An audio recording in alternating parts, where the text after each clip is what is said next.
Olá, meus amigos, eu sou o professor Conrad e você está em mais um episódio da série Estatística Prática. E hoje é o primeiro vídeo em que a gente vai fazer análise dos resultados das pesquisas divulgadas para o segundo turno das eleições presidenciais.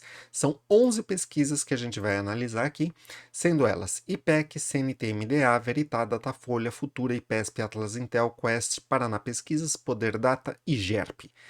Os tamanhos das amostras, ou seja, o número de entrevistados estão aqui, as respectivas margens de erro e a data em que cada uma dessas pesquisas foi divulgada.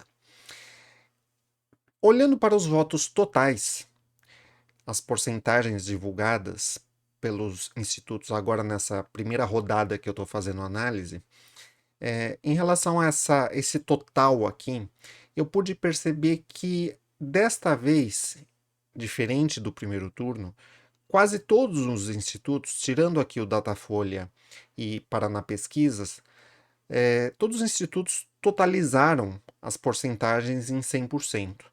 Antes isso não ocorria, tiveram algumas pesquisas que estava dando 98, 97%. Isso acaba interferindo nos cálculos que eu faço e apresento aqui para vocês. Dessa vez, talvez pelo fato de antes tinha muitos candidatos, então a gente tinha muitos arredondamentos, e a soma desses arredondamentos acabava um erro atrás do outro, né? Então você erra para menos, erra para menos, erra para menos, erra para menos em vários candidatos, e aí somava 97%, por exemplo. Dessa vez, só dois dos 11 institutos, das 11 pesquisas, não totalizaram exatamente 100%. Observe aqui que em todas as pesquisas, com exceção da pesquisa da Veritá, o Lula está na frente. Apenas na Veritá que Bolsonaro está na frente, tá? Vou mostrar isso agora graficamente falando. Então, a Veritá são essas duas barras, considerando a margem de erro. Bolsonaro na frente, Lula em segundo lugar. Porém, essa região de sobreposição dos intervalos indica um empate técnico. Da mesma forma, isso aqui ocorre praticamente quase que um empate técnico total, né? As duas barras quase que sobrepostas na pesquisa da Futura. Paraná Pesquisas também deu um empate técnico e a pesquisa da GERP também deu um empate técnico. Em todas as demais, então, por exemplo, IPEC, CNT, Datafolha, IPESP, Atlas Intel, Quest e Poder Data, o Lula está em primeiro lugar. Observe que aqui a gente está analisando os votos totais e não, ou seja, incluindo brancos e nulos, e não os votos válidos. Para fazer a análise dos votos válidos, eu fiz a consolidação e vou apresentar para vocês os votos válidos calculados a partir de todas essas pesquisas, essas 11 pesquisas que eu mostrei para vocês, que totalizam 33.051 pessoas entrevistadas, e a margem de erro, isso é uma coisa nova em relação ao primeiro turno, que eu não fazia dessa forma.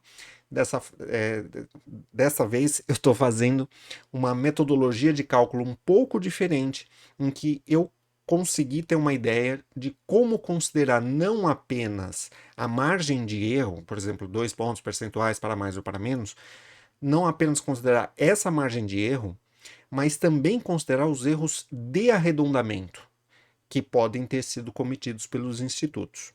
Então, em todas as pesquisas, eu considerei essas duas coisas e aí eu gerei a minha pesquisa, os meus resultados, aliás, com essa margem de erro de 2,08%. Em relação aos votos totais, a gente pode observar aqui brancos e nulos, né, que é essa barrinha, e aqui não sabe, não respondeu, não chega a 5%. Isso é bom, porque algumas pesquisas do primeiro turno apontavam às vezes 8, 9% de indecisos. Então aqui temos uma quantidade aceitável, está dentro da normalidade. Nessas condições, o Lula fica com 48,50%, o Bolsonaro 44,98%, considerando a margem de erro, aqui há um empate técnico. Porém, o que ocorre com os votos válidos? Será que esse cenário muda? Vamos ver? Nos votos válidos, Lula 51,88%, Bolsonaro 48,12%, considerando a margem de erro de 2,08%, temos esses dois intervalos, Lula aparentemente em primeiro lugar, porém, vocês podem perceber aqui que ocorre uma sobreposição dos intervalos. Isso significa o quê? Empate técnico. Então, professor, o Lula deve ganhar no segundo turno? Estatisticamente falando, não sei. Bolsonaro e Lula estão empatados. Ah, mas o Lula, o intervalo do Lula tá mais para cima que o do Bolsonaro. Sim, porém, havendo uma sobreposição, isso indica um empate técnico. Nas urnas, pode ocorrer do Lula ficar nessa linha aqui de baixo, Bolsonaro ficar nessa linha de cima e, portanto, o Bolsonaro venceria. Ah, pode-se dizer que o Lula tem mais de 50% dos votos? Não. Por quê? Tá vendo aqui, ó, a linha dos 50%? Tá vendo que tem um pedacinho aqui para baixo, dentro da margem de erro? Isso significa que não necessariamente ele tem mais de 50% dos votos. Ou seja, neste momento, na data de hoje, com essas pesquisas, as pesquisas analisadas do dia 11 até o dia 17 de outubro, o que se pode dizer a respeito do segundo turno? Indefinição. Eu não posso garantir que o Lula vai ganhar, mesmo dentro da margem de erro, não posso garantir que o Bolsonaro vai ganhar. Então, baseado na análise que eu fiz, nos cálculos que eu fiz, temos hoje um empate técnico. Isso significa que, se as eleições ocorressem hoje, possivelmente a gente teria aí uma disputa bem acirrada. Eu acredito, particularmente, que a diferença de votos seria uma diferença bem estreita. Lógico, é possível do Lula chegar aqui a quase 54% e o Bolsonaro ficar quase com 46%? Sim, considerando a margem de erro, sim. Porém, considerando tudo que ocorreu no primeiro turno, considerando a situação polarizada agora do segundo turno, eu entendo, e também considerando a opinião de jornalistas, cientistas políticos, eu entendo que o segundo turno, nesse momento, ele ainda está um pouco indefinido.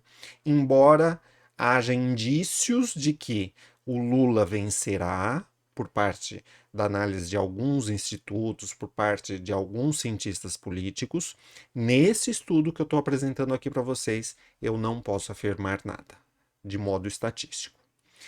Bom, espero que você tenha gostado, deixe seu like no vídeo, se inscreva aqui no canal, compartilhe esse vídeo, ajude o canal do Professor Guru a crescer. A gente se encontra num próximo vídeo. Até mais. Tchau, tchau.